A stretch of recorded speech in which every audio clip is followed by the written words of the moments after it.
Hello, my name is Jan. I'm from Slovenia. I work for SixConnect. Thank you for inviting me here. It was really a long journey. I started on Sunday, 9 a.m. from my country, but we are here. So let's talk about what we did. So first of all, the starting point. SixConnect is a global company. We do the IPAM tools and the network automation stuff. I'm head of a lab. And our DNS platform should be global too, because when I joined SixConnect, we figured out that the company had 9 DNS servers all around the world, named NS1, NS2, NS3, and so forth.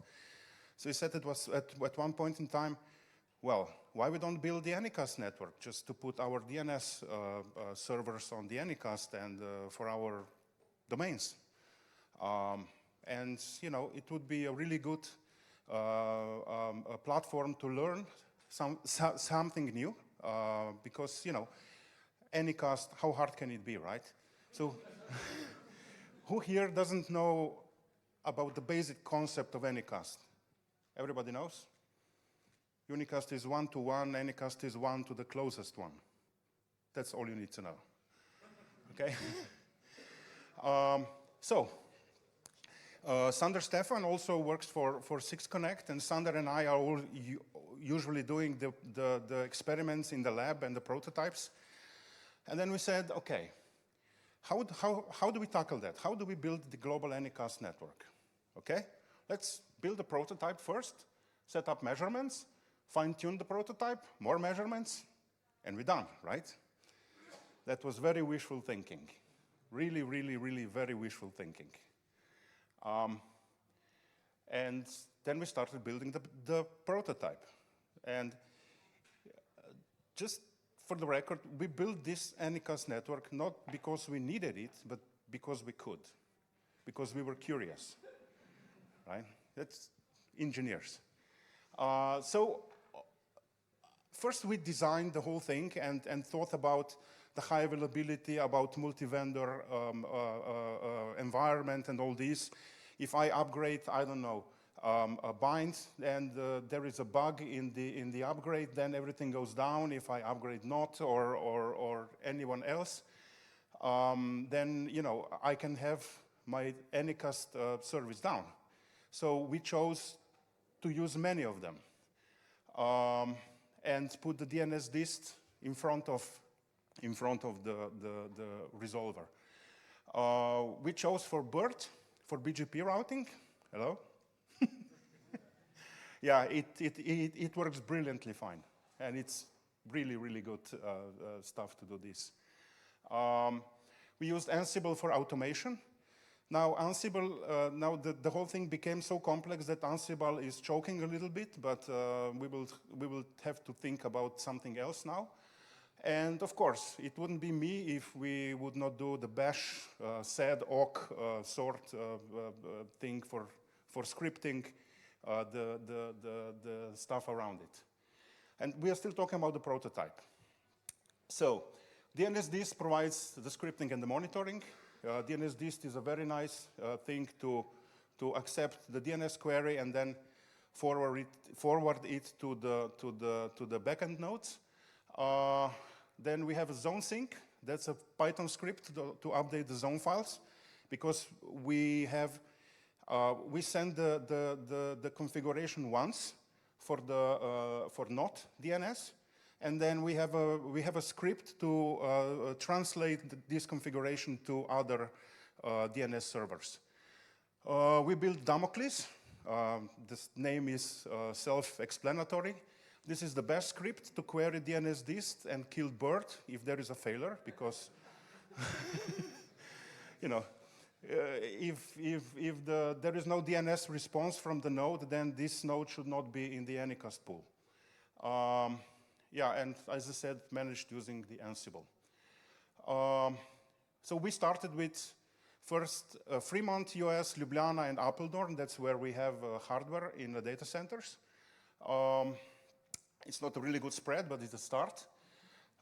Then we started thinking about which IP resources to use. How many IPv4 and IPv6 prefixes? And yes, we also support the legacy protocol, not just IPv6. Which AS numbers? So then we decided that one ASN is announcing 3 times /24 IPv4 and 3 times /48 IPv6 for Anycast. And in each location we have 3 nodes, and each announces primary IPv4 plus primary IPv6 plus secondary IPv4 plus IPv6. So any node we take down, one of the other nodes will take over the traffic. So we can put any node into a service mode and put it offline, and nobody will even notice because the BGP would do its magic. That's why we build BGP, right? The primary prefix is a high priority. The secondary prefix is with low priority. So if the secondary prefix usually doesn't get any traffic to that node unless some other node is in offline mode. And the method depends on the relationship to the routers. Sometimes we use iBGP or eBGP. And with eBGP, we use prepending. But now we will move the prepending just to the host routes and not anymore to the prefix routes. So this is the picture, so you understand. So for example, the primary node, these 2 prefixes are primary. And you see that on this node, there are the same prefixes as here, but as secondary. So if we take this node down, the BGP will reroute all the traffic to this node and answer all the DNS queries. So no downtime, basically, unless we have 2 nodes down, or the whole POP. If the whole POP goes down, then another POP will take the traffic. Is this clear? Okay, good. I need to be fast, right, Andrzej? Yes, okay. So then we figure out we need some measurements. And it doesn't seem to work as well as expected. Why, how, when, where are we making mistakes? Why are we not seen properly from the world?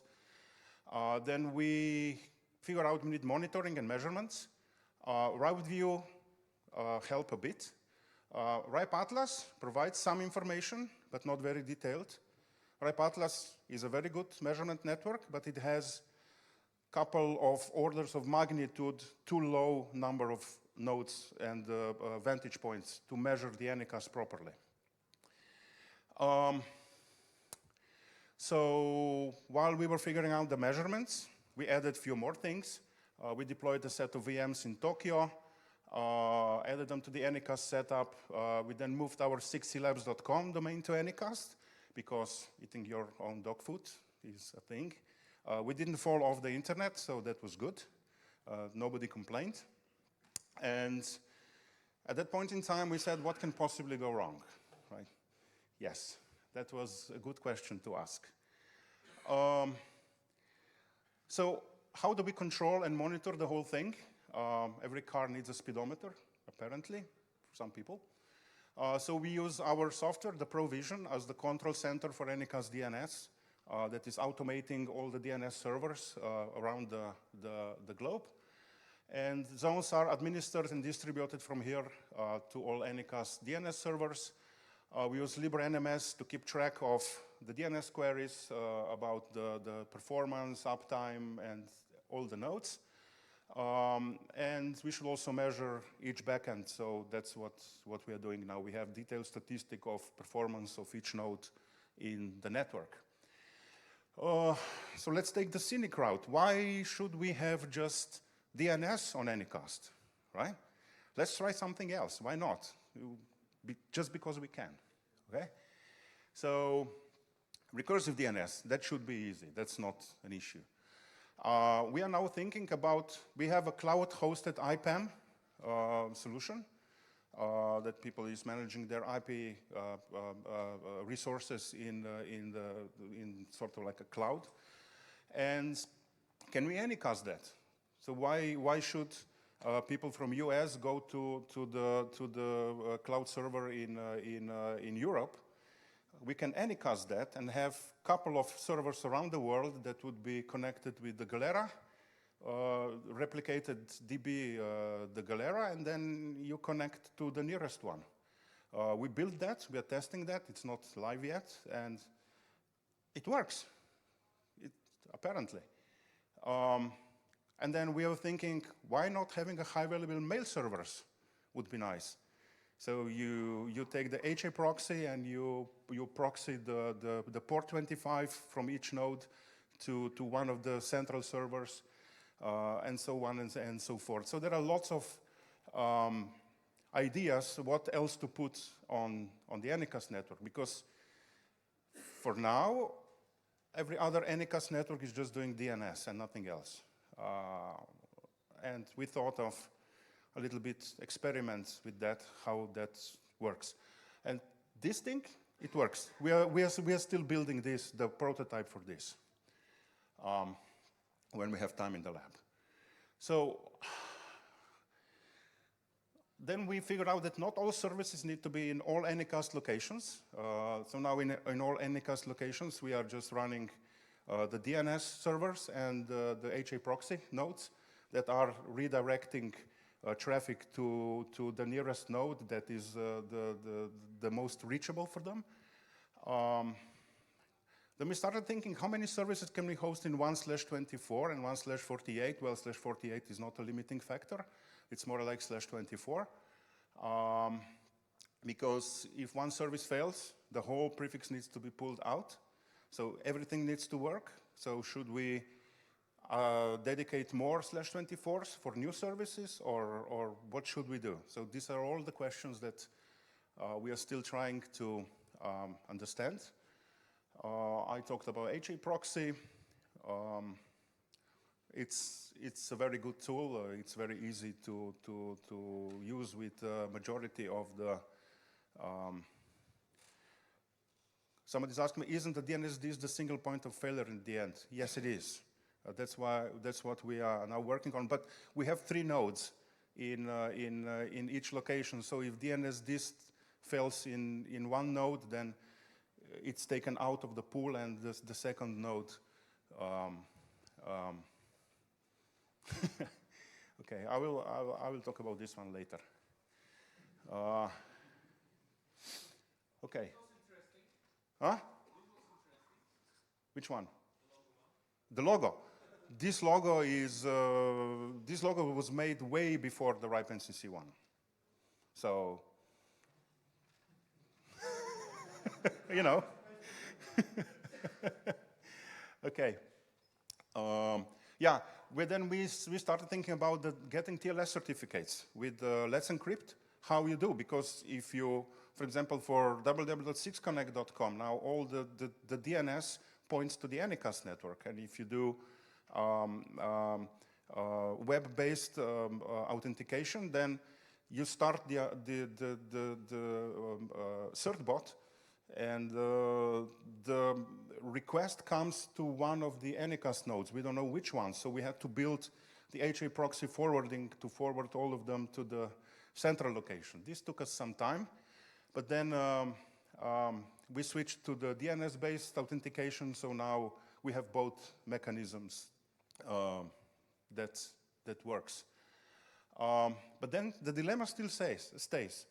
Who can see us? Who can talk to our Anycast network? How do people see us? How does the global internet see our announcements? Where are the black holes? Which networks are sending traffic to which site? Is Asia sending the traffic to US? Is Europe sending traffic to Asia? You know, there are all the questions that you start asking yourself when you build the Anycast network. And the most important, are we making our users take large detours? Because you don't know. BGP is an information losing protocol that hides a lot of information, because after every hop, it condenses the information, so you don't know. Yeah, so these were all our questions. Where are our prefixes visible? Are clients using the closest node? And all this. So at one point in time, Sander and I went to Remco van Mook. for dinner, and we were drinking whiskey, and and he said, "Oh, you know that I started a new startup for the measurements, and let me show you what we have." And he was showing us his measurement tool, and I was standing there looking at it and said, "Remco, you just built a very, very brilliant tool for measuring the Anycast nodes." And he was like, "Yes, this is what was our intention. Why? Because we said, Sander and I just built the Anycast network that needs measurements." So, there was another glass of whiskey. So we were sort of like a first prototype customer of this measurement. Sadly, now currently it's down. They're fixing up some things with the company, but they actually provided millions of vantage points every day. And this was very, very detailed measurement, where you could see at the end you could see the view of the world and see where your customers are getting the high RTT time. So you see, this was the first thingy. See, South America, Africa, Oceania. We completely forgot about the southern hemisphere for some reason. Okay, so where are these nodes? Here, here, here. Around the planet now, we also added a few more. So Fremont. Who is using the Fremont? Just follow this one. So people from US, but also for some reason, people from South Africa and Asia. Why? And then we went into that tool and started figuring out why these people is using the Fremont node. Mainly because of Hurricane Electric, but yeah. Miami node. Who is using it? Well, these parts of the world, apparently. It's a very well-connected node. Sao Paulo, this one is very well contained. Apeldoorn, yes, covering Europe and also parts of America. Anycast can become a really, really, really interesting beast when you start measuring it properly. Ljubljana, that's my hometown. So we are covering this part and parts of South Africa. This is quite well contained. In Anycast, we start talking about containing the BGP announcement. Everybody wants the BGP announcement to be as wide as possible, not in Anycast. You don't want to go too far in Anycast. I will show you at the last slide. This is in Japan. We are covering this part. This is quite well contained. Oceania, very nice. They don't let anything out.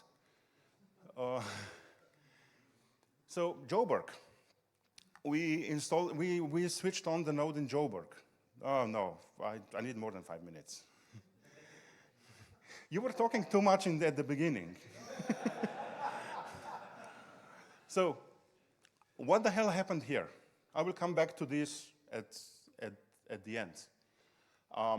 So as you can see, routing changes over time. And let's look at a slightly longer time frame. So what is the dominant POP? So you see, these are preferred for this. These are preferred for this. These are you need to match the colors. So how it changed? You see, 1 week later, completely different picture of the global BGP decisions or traffic engineering. You see, next week again, it's completely different. So when you set up Anycast once, you don't have to. You can't just leave it there and it works. You need to follow the global BGP routes all the time. It's a lot of work. So how the RTP map changed over time? When we had these POPs, it was like this. Then you see we added the one in South America, and this one turned green. And then we added the one in South Africa, and you see the map is much greener around the world. Green means the less than 200 milliseconds of RTT. You see? And then it spread around, so now we have basically very, very, very green. We don't receive many measurements from China for some reason. That's why it's white. We don't know. Two well-connected peer in Joburg. What happened? We announced our prefixes. We were in the work, there's one ISP that is very well connected in Africa called Work Online. We had our gear in their data center. We announced our Anycast prefixes to them, but for some reason, they are a paying customer of one big tier 1 provider. Sorry, my throat is.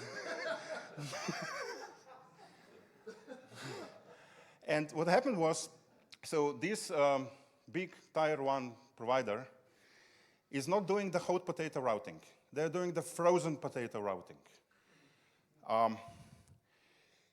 They received our routes in Japan, in US, in South, everywhere. They received our routes via the exchange points and everything. But because it happens that in Joburg, this particular one is a paying customer, they preferred the route from a paying customer and started luring all the traffic from all around the world down to Joburg. Very, very, very well done. Thank you very much. Right? So people in Asia, instead of going to Japan or in Oceania, going to the local node, they went all the way down to Joburg. So at some point in time, I think we'll have to put some nodes around the world that will announce just to that one, because now by default we announce from every place, we announce our prefixes is do not export to that one, right? So this is now fixed. This is just the tool that we are using, Grafana, to measure the tools. I forgot to mention then the war in Ukraine started. So we wanted to help them with, I'm part of Keep Ukraine Connected project. We drove lots of equipment, and Marcin is here. Marcin, where are you? There. He was the driver that was driving, and another German guy driving the equipment into Ukraine. But then I said, well, if you want to reinforce your TLD infrastructure, we can put .ua TLD on our Anycast for free because, you know, we want to help you. And 2 weeks later, the .Ukraine TLD was running on our Anycast network, so you can see here different things that are, and there is quite a high amount of traffic coming to our Anycast network for .ua and all the 64 subdomains that they are announcing. You see, here are all the graphs. So this is the monitoring stuff. So present state, this is the last slide.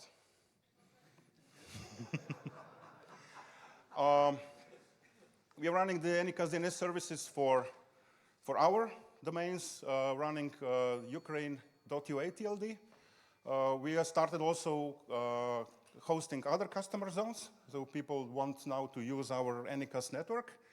We are building distributed email system for our use, Anycast IPAM, and we started to simplify the Anycast node.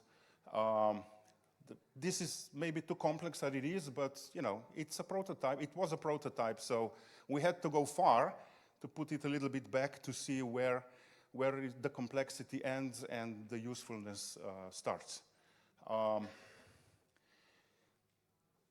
That's it. Are there any questions? Oh, great presentation, thanks a lot. Anonymous, thank you.